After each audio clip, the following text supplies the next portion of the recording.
Recorded live at 4ZZZ Studios Brisbane on 102.1 FM and broadcast across Australia on the Community Radio Network. You're listening to Z Games. With 10 years experience and over 500 episodes, Z Games brings you the best in gaming news, reviews, community and culture. Want to reach out? Message us on Facebook at ZEVGamesAU.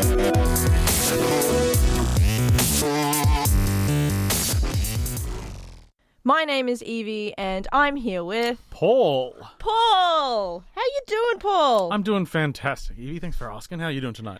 I'm pretty good. It's your first time in studio. First time in studio, first time in radio. Not the first time talking. That's reassuring. I mean, it's come out real nice, your first attempt at talking, if that's the case. I got my name correct, so I'm very happy about that. And now it's just up and up from here. You're making me think of Speaking Sim, actually. Speaking Simulator, with a Brisbane local game, actually. You know, moving the mouth. I'm pushing my tongue to the roof now, and Paul. Paul is here to talk about video games. Oh, you sounded almost sort of like Nordic then for a brief moment. Yeah, I'm terrible with accents, but I do them accidentally all the time. Well, it's good that you're here, Paul, because I've been looking forward to having you on the show for a couple of weeks now. Obviously, we're limited to one other person, so two people in studio here at 4ZZZ still at the moment, which is good because we're considering all our most vulnerable volunteers at the station, making sure everyone stays safe. So I understand that. And that also means that Paul has to be the furthest distance away from me in the studio. That's right. The only contact is by throwing things. Yes. But first you must sanitize, then throw. Yes. Of course. If you throw sanitized products, like get some hand sanitizer and throw it directly at you, that does work quite well. I don't know what it's called. Glen 20? That'll do. Okay. Whoosh. The rest of the show was just the sound of Glen 20 spray into the microphone. Anyway, on Z Games we talk about games or gaming things, and Paul is definitely a gamer for sure. So we'll be listening to him a little bit later tonight, getting to know him a bit better, what he likes to play, and just a general conversation about all things gaming. But before we get there, we will be talking about the news, and it's been an interesting week in news, so hang in there for that. At the very end of the show, Paul is actually really going out on a limb tonight. He's doing his very first review as well. Look at you go. It's going to be the most formal I've ever done a review. Normally just banter. Now I'm going to pretend it has a structure and I know facts about it instead of just off the cuff. Just like I was saying before we went on air about how we don't get paid, so you don't get paid for structure. It's okay, I'm sure. It won't be very structured. Don't get me wrong there. It will be semblance of sentences and things strung together. I looked up two people's names, and yeah, that's most of the research. Fantastic. Check, ready to go. All right, without further ado, I think we should get into the news. This week in gaming news, Summer Game Fest, IGN Summer of Gaming, and of course PS5 announcements. That's right, let's recap on some of what's been happening with the replacement E3 events this last week. Due to the coronavirus pandemic, E3 2020 was cancelled earlier in the year. However, thanks to the awesome power of the internet, streaming via Twitch, YouTube and other platforms has made game publishers and developers game reveals, announcement and revolutionary game changes easier to broadcast despite the physical setbacks. So let's run through some of the highlights so far.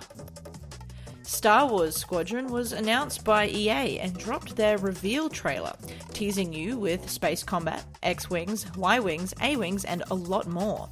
PlayStation 5 unveiling which showcases a design not yet seen in any other console made by Sony. If you haven't already seen the memes circulating, you might want to check it out. Jim Ryan, the president of Sony Interactive Entertainment, has said the PlayStation sits in the living room of most homes, and we kind of felt it would be nice to provide a design that would really grace most living areas. We think we've been successful in that. Just before Sony PS5 reveal, Xbox dropped another promo for the Xbox Series X, showing off new footage of games as well as some gameplay. PlayStation have also revealed many games coming to the future gen console. Some of the big ones to highlight are Marvel Spider-Man Miles Morales, a standalone game. PlayStation blog post says the latest adventure in the Spider-Man universe will build on and expand Marvel's Spider-Man through an all-new story. Players will experience the rise of Miles Morales as he masters new powers to become his own Spider-Man. There's also Horizon Forbidden West, the sequel to Horizon Zero Dawn. This installment will feature Aloy yet again, travelling farther than ever before, where she will encounter new wildlife, beautiful scenery, and of course, captivating narrative. Ratchet and Clank are back in a new game that will feature a story about multiple dimensions.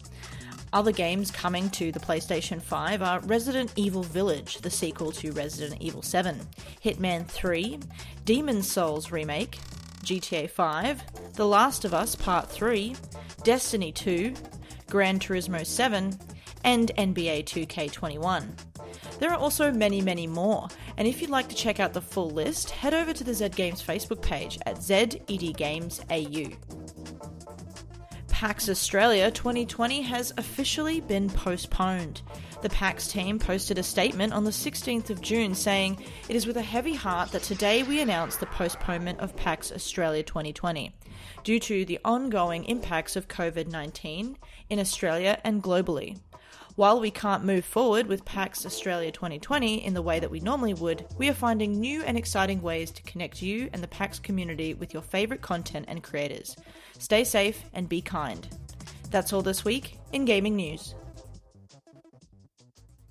Well, there you have it, an interesting week in gaming news. Pretty much everything, in quotations, not E3. Since E3, not a thing. There is a lot of not E3. And weirdly, the biggest thing at the moment is Sony, which were already out of E3 anyway. So they've taken the... Yeah, most of the news that I actually just recapped is games coming out on PlayStation 5. Yeah, the so far event-wise that fall under the banner of not E3 or Faux 3 or E3 at home, however you want to refer to it. Faux 3 sounds good. It's like sort of there was the Xbox Inside, which didn't blow everyone away because it was just the worst marketing ever, but they still get to do their real thing. So it was Inside Xbox, the Wholesome Direct, Indie Live Expo, IGN, the Escapist Indie Showcase, Future of Gaming on PlayStation 5, Guerrilla Collective, PC Gaming Show, Future Games, a few more other days. And this morning at 2 a.m. was Upload VR Showcase. Yes. And we're halfway through the list, and not everyone. We still don't have Microsoft's announcement of when they're going to do their big thing. Well, it's supposed to span all the way up until August. Yeah. So May to August, which is all insane. Jeff Keighley's stuff. Oh, yeah. It's like, here's half a year of an online expo, which, we're not really in a position here in Australia to actually attend E3 every year necessarily. Someone fund us. And then, then there's other events and stuff like PAX in the US, there's PAX EU as well, I think. Was it PAX? No, there's another one. Well, there's Gamescom and stuff yes. like that, and Tokyo Game Show. And Tokyo, all that. So, we're not always in a position to see these live things unravel in the flesh. And E3, I mean, I'm not sure, but as a young lad growing up, E3 was the promised land to go to. We must go one day. Yeah, because they had like a Blizzard section, and they have it was everything. And over the years, it sort of diminished more and more what was on the show floor, but the conferences became live streamed, so we kind of all had that experience at home. And what I started doing with my friends was we wouldn't watch them live. We would have like an Oscar party style thing where we'd turn off the internet for a day. Then we'd all meet up at night with a lot of beverages, and we would watch them all together and have a great time. And it was gone! Now it takes 3 months! That's the dream. But now it's like instantly live at 2 a.m. and like random times. And Paul, you have a little one, so that's not always feasible to be up that late, right? I do. 9 weeks as of yesterday he is. Little Henry. Little one. So I got to become one of those gamer dads eventually. Yes, and you'll be handing him a little Nintendo or... Yeah, I think that's going to be... Here you go. We probably won't have that content for a few years, but it will be interesting what we can start him on. It'll be, from my experience with my nephews, it is more of a, like, go for a SNES Mini or something like that with just directional controls and a couple of Atari, buttons. like the Joy-Con. I do have an old No, Atari there. I actually still have the paddle control games. Yes. So maybe There you go. my first console that I used to play was an Intellivision. Play Shark on that. Do you know those controllers? I don't. I was about to say, I'm not sure what that is. They're literally a keypad. So it was Ah. a sort of bubble buttons on a keypad, and you would slide a piece of plastic in front of it, which had the game's control on Oh, it. wait. No, I have seen this before. Yeah. I've just not played it. They're incredible. Okay. Well, there you go. I mean, in a certain It's viewpoint, like they're incredible. collecting all these things over Yeah. here. Oh, actually, speaking of all these different events and so many different things, like, first of all, I really want to get into some of the games that were mentioned, but Oh, yeah. There is a lot. there's a lot to mention. But with tonight, because tonight there's some stuff happening, and if you're listening to this in a different time, by tonight I mean the 17th of June. Tonight is Tim Watts, who is a member of the Labour Party, is actually hosting a Twitch stream on the future of the games industry. You can actually head to Tim Watts' Twitch channel. It's from 6:30 p.m. till 7:15 p.m. tonight, so that's going to be relevant for anyone who works in the industry if you'd like to take a look at that. There's also tonight, 1 hour before midnight, so 11 p.m. tonight, Pokemon will be presenting something, the Pokemon Company. So something will be coming out relevant to the DLC that comes out at midnight tonight. So there is some stuff happening if you'd like to take a look at that. Yeah, because Nintendo they're not even doing E3. Yeah. Because they said it was too hard to do the production, so they're just going to drop individual things like the Paper Mario Origami King a few weeks ago. Yes, I saw that too. So- But that's why tonight that Pokemon will be... So yeah, Nintendo basically going, yo, there's some Pokemon-related content at... I think it's a reasonable hour in Japan, but not here. Yeah. So 11 o'clock tonight, tune in for that. It's on the Pokemon YouTube channel, so it's pretty easy to find. But moving back to these games that PlayStation 5 have released, because not really much else that I've personally just been like, oh my god, yes, so far. Horizon, what is it? Forbidden West.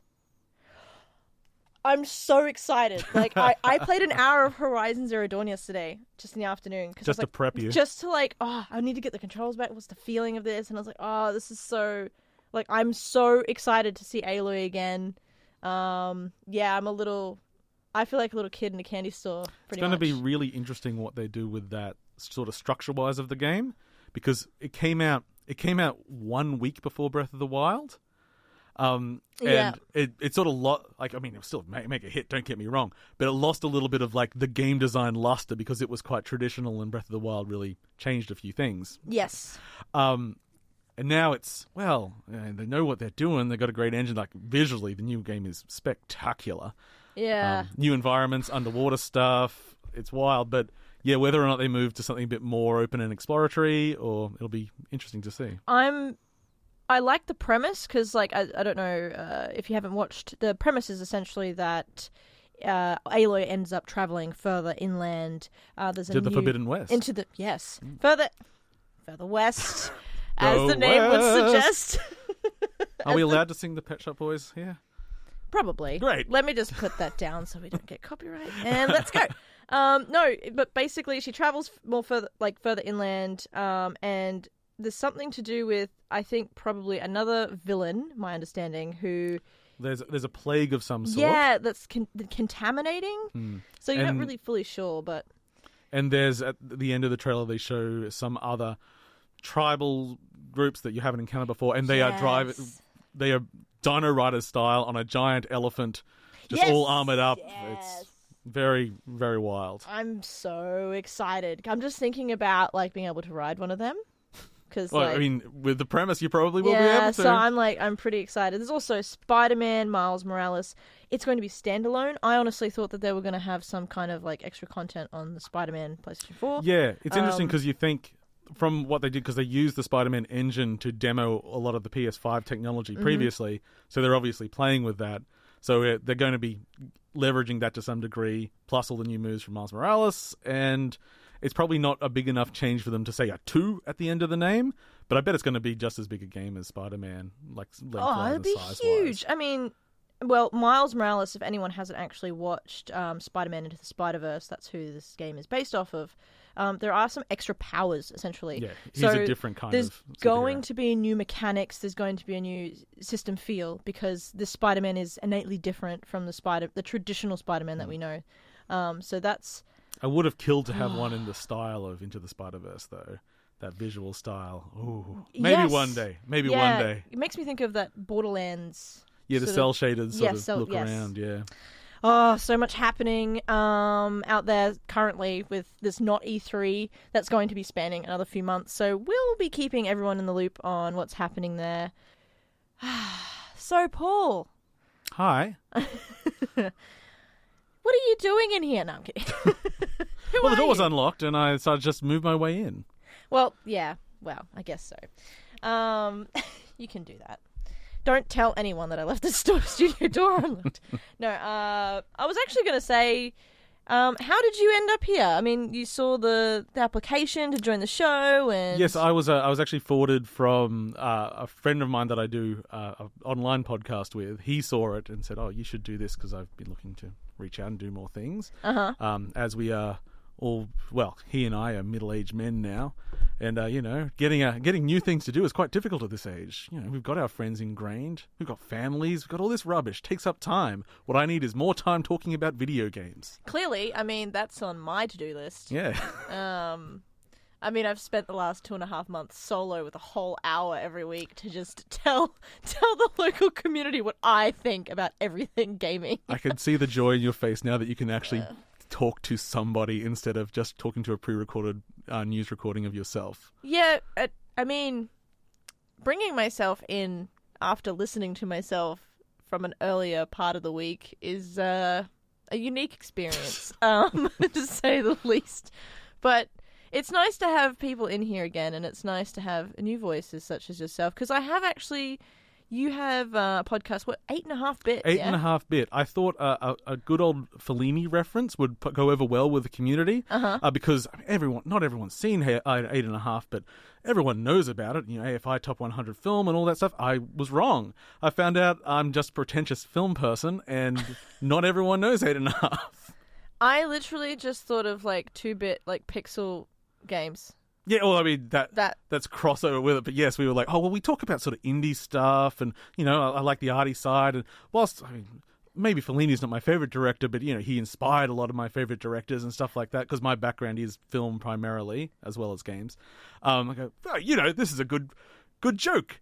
Everyone likes a good joke. No, they don't get the joke, but it's a good name. People remember it, which is nice. Well, I think... Because you came highly recommended from Jack, the previous producer of Zed Games, and he's like, "Oh, Paul's lovely, he's great," and I was like, "Oh, see, I have to check him out now." Because originally, you actually snuck your application in not 2 hours before I closed it. I was sort of like, okay, I've got a few people here, and then I wasn't sure how that would go, and then I saw Paul Broadhurst. And I was like, oh, that's a nice name. The elder statesman of Brisbane gaming. Yeah. The most regal name in here. 36. There is no higher age. Highest level. High level. Level 36. And I thought, yeah, okay. Lucky I didn't close it at midnight and just left it till the next morning. I was happy it was still open. I was busy with the baby at night. I forgot. Look, I got up to walk the dogs and it was still there. Yes. You have a newborn, that definitely takes priority over applying for community radio show. So. Yeah. So. But you got both now. Yeah. You got the baby and the show. Got the baby. Got the show. Got my long-established video game career of doing very little, but that's all good.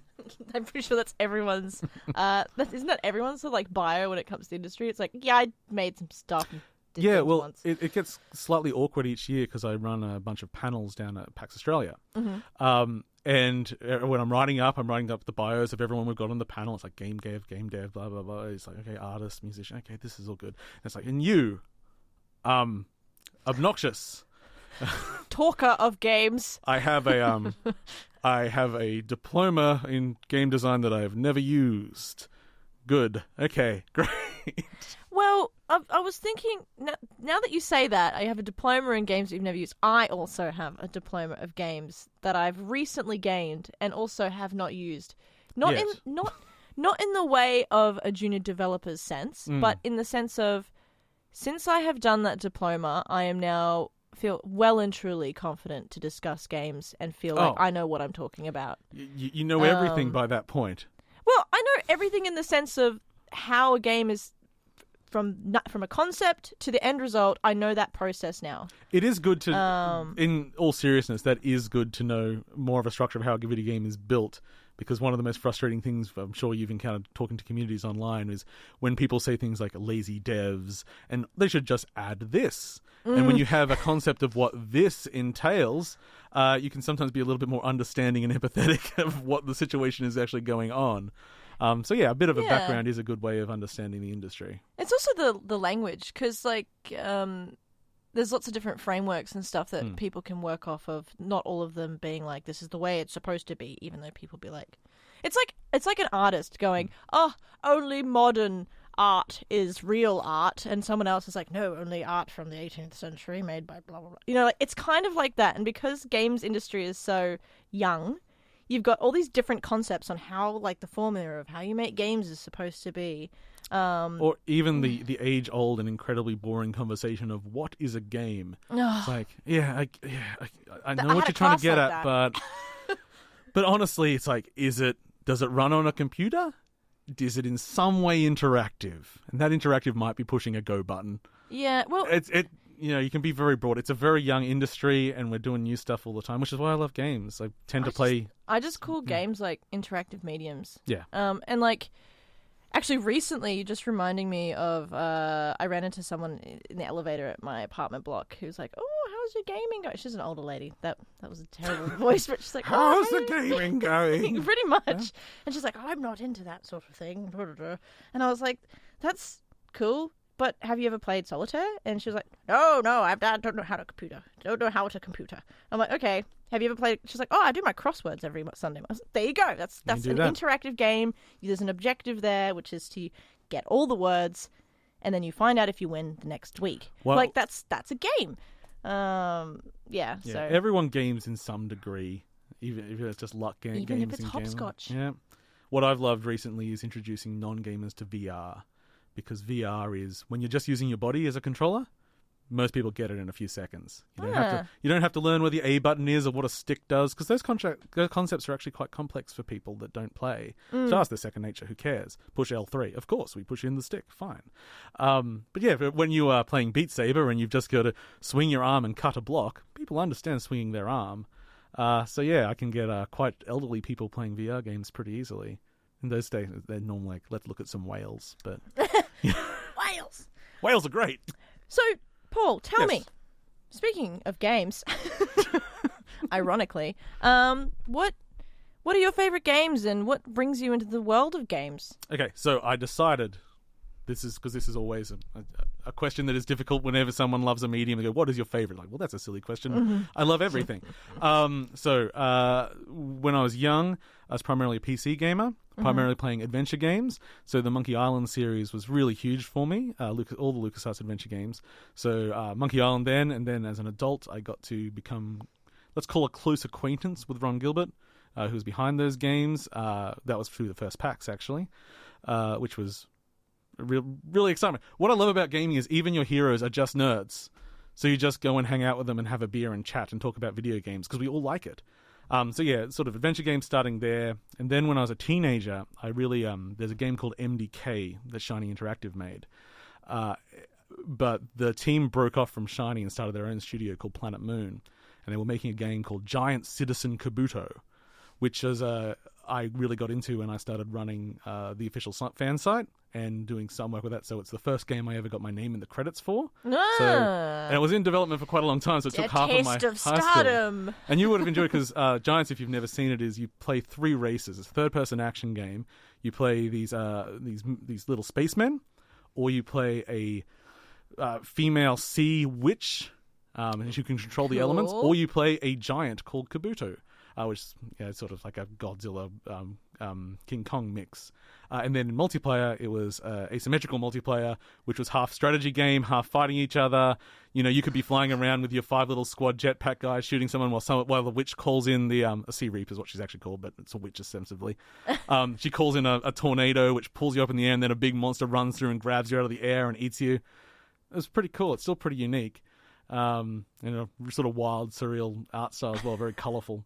So that was a big part of my middle age. And then it was a Game of the Year last year, and actually a game I'd been anticipating for probably about half a decade, Outer Wilds, which is just a sublime piece of game making, just having that simulated universe on the time loop that keeps going around, and just creating narratives in a world that doesn't have a fixed narrative. It's you start, you can see up something in the sky, and then you've got 20 minutes before the universe ends. And I had so many moments in that game because the whole game is learning things, and you take nothing with you when you die. You restart the loop again, but you take the knowledge that you've learned. So the whole game is gated through knowledge, and what you learn and how things interact is really phenomenal, and one of the greatest pieces of game design I think has ever been made. And it also looks cool, and it's fun to play, which is also a very good thing. And it's fun to play. So yeah, I thought that I'll use those to point out who I am as a gamer. But I will play a stupid amount of games. I may not play them very long, but I might play a dozen new games in a week. Yeah, you and I also discovered in the last couple of weeks that we both have the same sickness, which is that we love to purchase a great number of games and not really play them, or we do play them, but like years after we've purchased them for maybe like a few hours, and there's a lot. Thank God for bundle sites. At least is that. But yeah, and one of the things we like doing is trash games, and we don't use that term in a derogative way. We mean sort of outside of art, games that are really rough around the edges and have cool things, and so we just have lists of complete stupid, and that's one of the things we started doing at PAX, just showing off these complete oddities that exist, made by people that don't really know what they're doing, but still come up with awesome things. So that's what you want. Yeah, that's what you want, though. Ah, boy. I mean, I've actually recently, because when I got into itch.io, which I only was introduced to when I was studying game design, didn't know it even existed. When I went there, I was like, wow, this is where all the weird things live. It's like where the wild things are. Like, that's where I found pretty much most of my really deep and interesting little experiences. Like, something that was really drilled into me at uni was, play AAA games. They're great. They're fantastic. Of course. And they're masterpieces in their own right for a different reason. But there's also this other realm of the gaming world where there's these short, tiny, little, meaningful things. Play lots of them, because as a designer, they're going to be more useful to you than, World of Warcraft or these massive productions with millions of dollars. You're not going to make the next Uncharted by yourself. Exactly. And having like the concept that, I guess for anyone listening who might actually be interested in game design or interested in creating something interactive, start small. Don't look at these big things like Outer Wilds or Horizon Zero Dawn, because Horizon Zero Dawn was made by hundreds of people over the course of a decade.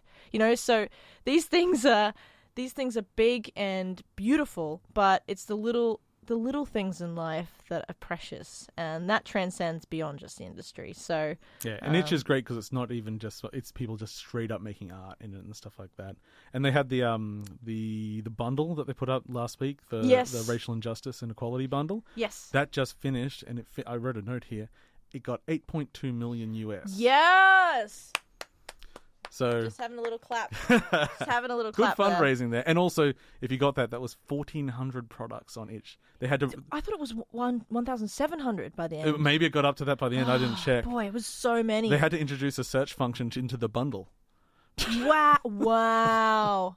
That's amazing. You people out there are amazing, and you well and truly deserve those games. So thanks everyone who donated to that. Not that I represent Itch by any means, but that's amazing. That's awesome. Yeah. They're an organization that the structure is normally pay what you want for a lot of things, or pay more if you want to, and most of it goes to the developer. They're really low key. As far as independent devs go, it's something to support. Paul, I believe you have a review for us. I do, and I take it away. I even have an intro because it's the best intro of all times. Like, it's the worst wedding intro of all times. Wikipedia defines barotrauma. Oh, God. Here we go. It's the physical damage to the... I don't actually need to do that. I did Google that, though. That's quite disturbing what barotrauma is. Carry on. Yes. It's injuries you're getting a difference of pressure. So barotrauma is, as the developers call it, a 2D drowning simulator. Yep. This game first came into early access. It's still in early access at the moment. And I'm reviewing it because I believe it's pretty much a full product anyway. They're just going to continue doing it. So that's how I view early access. That's fine by me. It's made by Undertow Games and Fake Fish. They're Finnish developers. And it's a really interesting background to it because it's actually an open source game. You can go and download the full source for this game. The license just doesn't allow you to redistribute it because it's very big on just allowing anyone to go in and mod it. But more of that later. It is a 2D submarine simulator. You play a class in that, so you can be a captain, mechanic, an engineer, doctor, and soldier. And otherwise, there's also just a generic assistant you can be, which is great. It's a very serious-looking game. It looks very dreary. Everyone is a sort of 2D cutout puppet. And it's multiplayer, so you really want to fill a submarine with about 12 to 16 people at best. And the whole game is systems driven. So every character has their roles that they try to play. You can actually do anything as any character, but you have a set role and you're best at those roles. And what comes out of it is chaos. So everything in the submarine is simulated. So say a door won't open. Maybe someone's cut the wiring to the door or something like that, and an engineer has to come and rewire the door and get through it. These are minor things. But then so the whole thing happens on Jupiter, on the moon of Europa, and I only realized that because I was playing single player, and single player has bots, and you can control them, you can tell them what to do, and they actually have additional dialogue when there's bots there. So they said, "Hey, do you remember the Earth? Oh, that was a great place." See ya. So I played a few games with some friends of mine in hilarious antics, mainly smashing the submarine into things and breaking our legs and getting burnt by horrible creatures under the water and all the sort of chaos that comes from a systemic multiplayer game. And I might go into a few of those brief stories to explain, but last night I realized I hadn't played a public game. So I've been playing it quite a lot, but I just hadn't taken that leap. That leap's always a big one for me. You don't know what a community's going to be like. Yeah. And a game that's serious in its appearance and extremely heavily modded, where people are working on their own content all the time, and they're all these serious looking. It's like, okay, what are these people going to be like? Okay, half of them are Russian. That's good. That shows the seriousness there. And most people role play. So it ended up being, at least in my experience so far, an incredibly accessible community. Because even if a griefer joins, the griefer becomes part of the narrative. So if a game is already in progress, they're in a submarine, they're trying to get to somewhere to collect something is the mission. But you don't spawn on the submarine, you spawn in another shuttle. And you've got to actually maneuver over to the submarine and dock with it to get out. You can die before you get to the submarine that the actual mission's on. Right. So we get there, and there's some guy that spawned with us, and he's got 2 knives. So we're all trying to get in a suit so that we're protected unless someone's trying to navigate, and someone's just saying, "There's some guy here with 2 knives trying to stab everyone. Quick, arrest him, arrest him." And one of the security officers runs over and tries to handcuff him, and we lock him in the hold and stuff like that. And it didn't matter that he was a griefer. It was fine because we dealt with it, and I got stabbed. But so, because all these systems, like everything is sort of permissible or works, and at some point the submarine crashed and we all wiped, but we came back to it and we cleaned it up and stuff like that. But every time I've died in this game, which is a lot, it's been fun. And I think that's a real testament to it. Yeah, that's cool. So the first mission I went on with my friend James, we were doing very well. We had worked out how to navigate the ship because you can't see outside the ship. You can use sonar. The first time he tried it, he forgot to turn the sonar on, so he just slammed straight into the bottom of the seafloor and we broke our legs. But then we worked it out and we got to this other ship and we swam over to it. We got kitted up. We had put on our diving suits and got some weapons. Okay, and we opened the door and there was a green amoeba-ish style thing there. Okay, I don't know what this is. I'll go up to it. It hurt me. Okay, it's bad. Great. I've learnt that now. I've learnt a lot of things so far on this trip. I'll shoot it with my harpoon. I got a few experience points. Great. I'm doing very well. I'm go towards the green amoeba thing, and it explodes. And so now I'm unconscious and I'm quite severely burnt. We didn't bring any medical supplies with us. So he grabs my body and he starts dragging us back to our submarine. We're doing very well at this point, obviously. We get back to the hatch. James is about out of oxygen, but it's okay. We're back at the submarine. We go in the airlock, open up the other side, and there's no real difference because while we were away, something's breached the hull, and the submarine is now full of water. At this point, I die from my injuries, and James quickly drowns afterwards. But we had a great time doing it. Yeah. Wow, it sounds like an exciting game. It is. It's an incredible thing, because the company was actually made with the view of community development. So they've made a commercial product. It's there, but it's very, very open for people to mod. And even inside the game, it's incredibly moddable. So you have a creator for making submarines and making monsters. So you may even be interested in looking at it because it's not just let's go draw a mustache on a monster and that's done. It's basically like the full-on Unity editor. Like you can bring in basically anything. You're scripting. It is a game development tool and a serious one at that. Yeah, I was actually just looking at some of the pictures on Google search. There are a lot of creatures that people have added into this. There's some horrific things in there, and some very funny things. Yeah, there's the parasite. Well, alien for one. Alien from Alien vs Predator just pops up, So, and like sea dinosaur things. I've got at the end of one of my parasite adventures. So I thought I was rescuing some people, but they were infected. They got me and they gave me a kiss. And I looked at my health because you can look at your body, and I had a parasite inside me. So in there it lists things that might destroy what's wrong with you. So I go back to my ship and it says sulfuric acid might kill the parasite. So I drink it and it kills me because of course it does. And at what point my body gets reanimated and starts killing the rest of my crew. Wow. So Beautiful. it didn't kill the parasite either, so I think I did that one Sulfuric wrong. acid. It's like, I think that's good to ingest. yeah. When I was playing on the service last night, we were on a silly server, and I found a clown costume, and I just dressed up in it, and just spent the whole time communicating with my honking horn. So it's not... It looks deathly serious, but it's very funny. It's quite... Yeah, it's got lots of dark... Because, I mean, you're in a submarine in, like, the bottom of the ocean, so it is dark, obviously. It's very dark. Yes. You've got, like, one light coming out of the sub. The power goes out, and suddenly all the lights go out. Yeah, it looks kind of, like, horror-esque, almost. And it certainly has that edge, and if you're playing it seriously and going in, you can do that. But it's also incredibly lighthearted if you want it to be. And as I say, I haven't had a death that I thought was... You get angry. It's like, that's rubbish. It's like every time it's been, I've learned something, because learning with death is always important. If you haven't learned anything, then why did you die? So you learn something, and it's actually a pretty good story most of the time, which is what I want in a game like that. The worst part of it is, of course, since everything's systems driven and everything's sort of made, so your characters are procedurally animated. It's not really a straight up animation because water can rush in and your body's got to react. So they're more like rag dolls, which means there is a level of jank involved. So it's like you're going up ladders and your arms are sort of flailing around a little bit. So that becomes part of the charm, but you can get stuck on stuff and they've got ways around that. But it's not perfect in its polish, but as far as that kind of game goes, it's one of the most impressive I've ever seen, and I've certainly had a hell of a great time with it. That's awesome, Paul.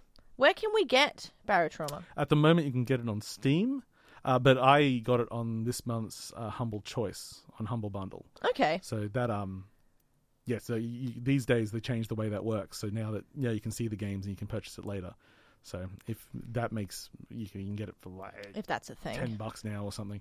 I'm not sure. That's I'm cool. an old-time subscriber. Well, check out Steam if you'd like to play Barotrauma, and that was awesome review, dude. Congratulations! You've done your first review on Zed Games. It's been a wonderful time. I'll see you all later. Goodbye. That was it. GG. Just hang up. Well, it's also come to the end of our time on Zed Games tonight. It has been our pleasure hanging out with you, Paul. Thank you for inviting me, Evie. I look forward to having you in here more often and hanging out with you more. Zed Games actually have a D&D night coming up soon, so that's going to be fun. But yeah, on that note, thank you for coming in, and thank you everyone for tuning in. If there's anything you've missed from the show tonight, it does get posted on the Z Games Facebook page at ZEDGamesAU. The podcast goes up there every Thursday, so be sure to check that out. But on that note, see ya and goodbye. Goodbye. Thanks for listening to Z Games. If you'd like to listen to more, check out our podcast on Spotify or follow us on social media at ZEDGamesAU. See you next time.